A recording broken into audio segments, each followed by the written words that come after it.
Hello and happy Monday. This is it's sort of like a Thursday Thought video, but it's on a Monday, so call it whatever you will. Promised you a 3-part conversation about Lent and preparing for Lent. And so this will be part number 2. And at the end of this, I will tell you what our Ash Wednesday service schedule will be. Everybody knows what this is, right? It is a vacuum. And you know who really abhors a vacuum? Nature. Nature abhors a vacuum. It's part of every scientific model, every scientific theory out there, right? If there's a vacuum, if there's nothing there, then something is going to take its place. We think about a Lenten discipline as something that helps push out something that's not good in our life, and replacing it with something that is good. So if we simply do something, like give up something, but we don't put something good in its place to replace that, then we're not really accomplishing a whole lot.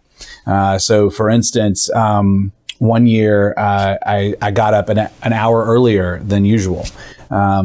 And the first week or so, I just got up, right? And I just literally sort of would sit around. But I realized I needed to be doing something with that time. So, and not just busy work, but doing something that would strengthen my faith and strengthen my walk with Christ. So, I took to reading the daily office, saying morning prayer, reading the scriptures that go with that every day. And I go in and out of that habit as well. Sometimes I'm better at it than others, but that particular Lent, that was my discipline, was to get up an extra hour earlier. So I wasn't just giving up an hour of sleep, but I was replacing it with an hour of prayer.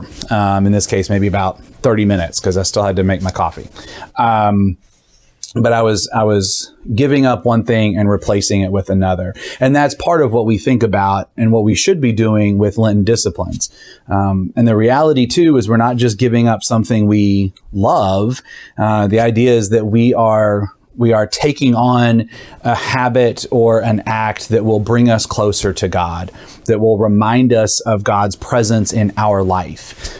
So if there's something that has been slightly inhibiting you from fully appreciating and knowing God's awesomeness in your life and God's presence in your life, think about that and pray about what you can do to replace that absence with something that will remind you of God's presence and God's love in your life. So that's a little bit on Lenten disciplines. And again, Lent begins on February 17th this year on Ash Wednesday. And we will not be doing ashes. We will still have Eucharist at 8 a.m. at noon. We'll have a 5 p.m. children's service, which will be at the end of our Wednesday programs for kids. And then we will have a 7 p.m. service as well. And at noon, we're going to have 2 options. Noon has always been our biggest Ash Wednesday service, right? We always have the most people at that service. So because of indoor capacities and things like that, we're going to actually have 2 simultaneous Ash Wednesday services at noon, which will not be cloning myself. We'll have other clergy around to help me, but we'll do one in the Harrison Center and we'll do one in the outdoor chapel.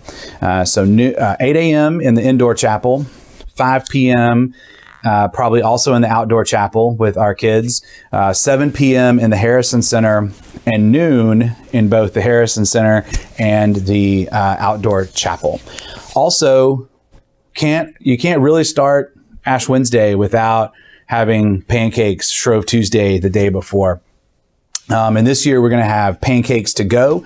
Meg will have more information about that in this week's messenger and midweek messenger about how all that's going to work. Because today is February 1st. So we are a mere 16 days away from Shrove Tuesday, 17 days away from Ash Wednesday. So that's it. I hope you have a great Monday. May God continue to bless you. Wash your hands, wear a mask, and look out for your neighbor. Take care.